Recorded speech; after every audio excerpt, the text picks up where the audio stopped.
Well, I heard two men talking on the radio in a crossfire kind of new reality show, uncovering the ways to plan the next big attack. While they were counting down the ways to stab the brother in the be right back after this, the unavoidable kiss with a minty fresh death breath is sure to outlast this catastrophe. Dance with me, cause if you got the poison, I've got the remedy. The remedy is the experience. This is a dangerous liaison. I says the comedy is at 4:34 here at the Hot Talk KOAN Studios, the Eddie Burke Show. Welcome back. Our brand new segment, our weekly segment, Bear Facts, Grizzly Details with Kevin Shola. Kevin is a sports anchor, announcer, reporter, Breitbart columnist, and the host of the Palin Update. Kevin, welcome to the program, sir. Hello, Mr. Burke. Merry Christmas, Happy New Year, and how are you feeling? Knees are under the desk, and they're not doing too bad today. But I do need to remind myself to get up during the segments. Your experience with that stuff. I need to get up during the segments and stretch them a little bit. You know, sitting down, they tend to, I don't know, they tend to want to stay that way. No. You gotta straighten up in order to walk. Right. So at best, you're doubtful for the wild card games this weekend. Yeah. I don't think I'm going to be down there. Well, Seattle's not going to play, but I won't be going anywhere where a lot of walking's required. Yesterday, I went to the mall. First day out of the house in 2 weeks. You know, now I know what it's like to have that home incarceration. You know, and so first day was out of the house was yesterday, and I got to walk around the mall, and I saw a wheelchair you could rent. I said, hey, that's me. I'm going to go get that. This is just way too much walking. So anyways, speaking of sports in the playoffs, what's going on this week? What do you think's happening?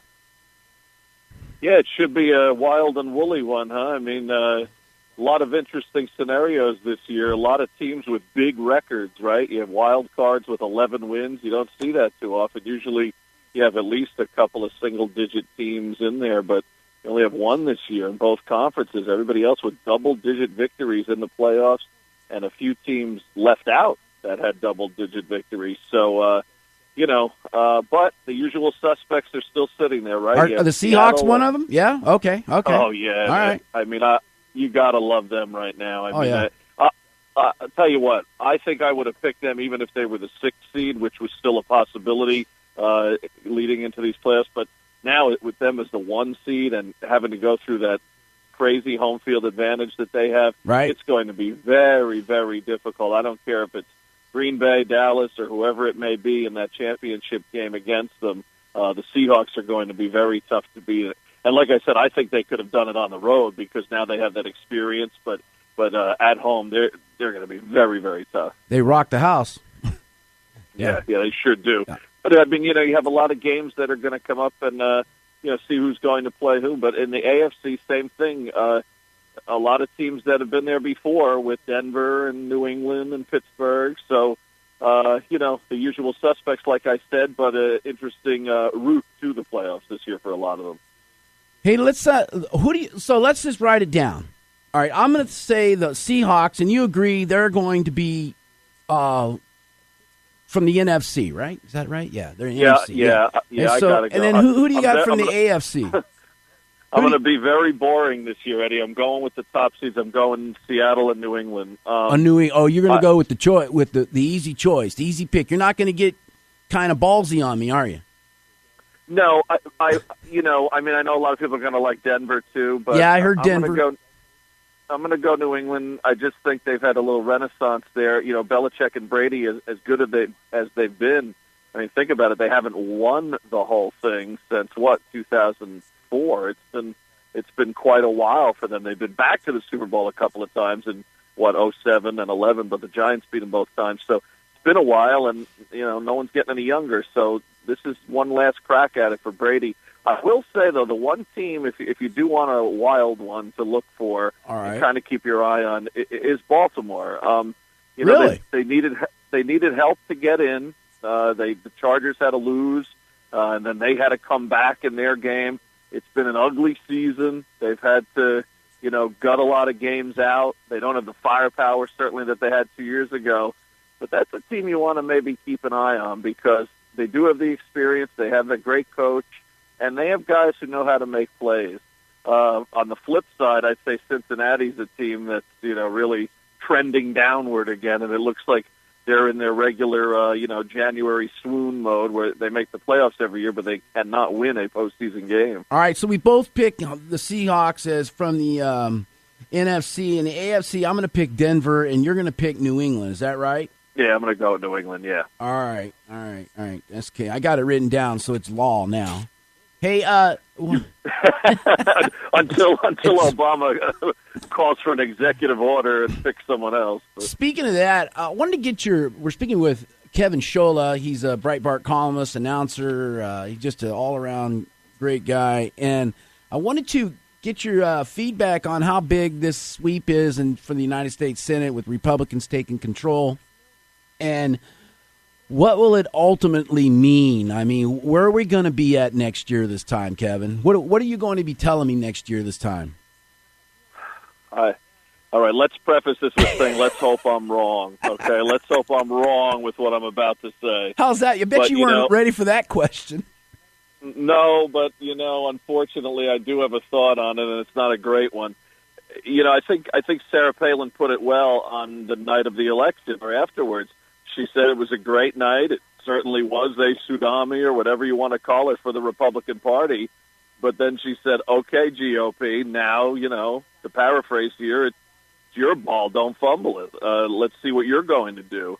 And I couldn't agree more. I thought she was right on in that, yep. Yeah. And when you have the likes, though, of Mitch McConnell and John Boehner, guys who have, again and again backed down to Obama, backed down to that squishy middle of the GOP establishment, I don't see why you're going to see anything different from leadership, and therefore all the others will fall into place once again once they figure out, this is how it works here, that cesspool that is Washington. And, we've already, unfortunately, had a little taste of it because they're not even in office yet, and the new Congress. And already Boehner and Obama got together on this $1.1 trillion budget deal.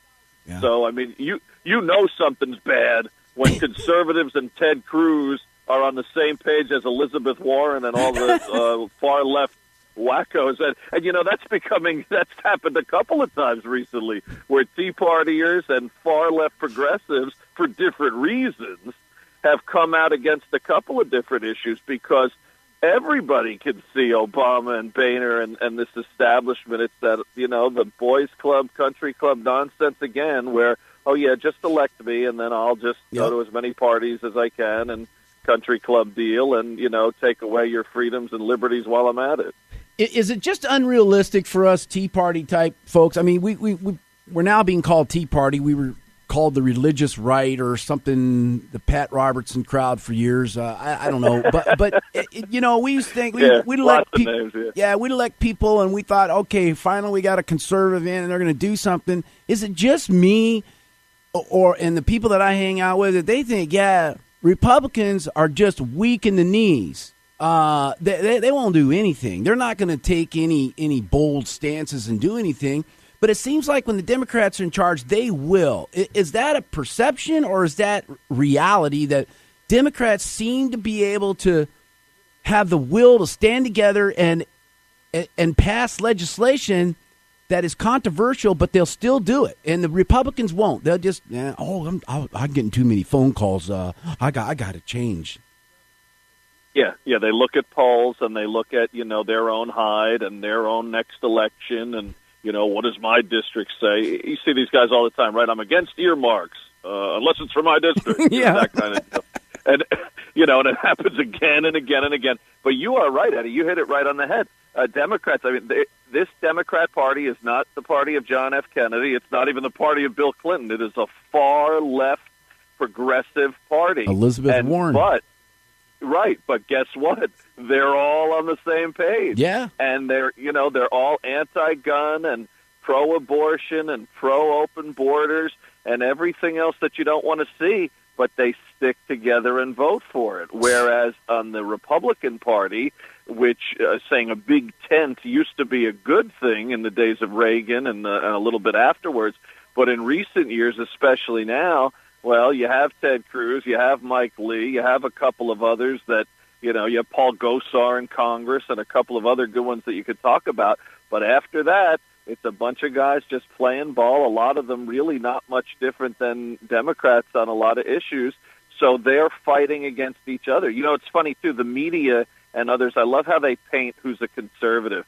Someone will hear, oh, you're a conservative or you're a Republican, and they'll say, oh, your guy so-and-so, and they'll name some guy that you go, are you kidding me? That guy's a liberal. Whether it's right. A McConnell, a Boehner, a McCain, those guys, or even people on TV like Bill O'Reilly and certain folks who really are not conservative, and people try to throw them into your category. And so they've really mastered that, too. They have been able to not only get a rock star following for a lot of their folks, whether it be Obama, Hillary, Elizabeth Warren, but have also, chosen for Republicans or Tea Party folks to say, oh, here's your guys. And people are like, well, no, they're not.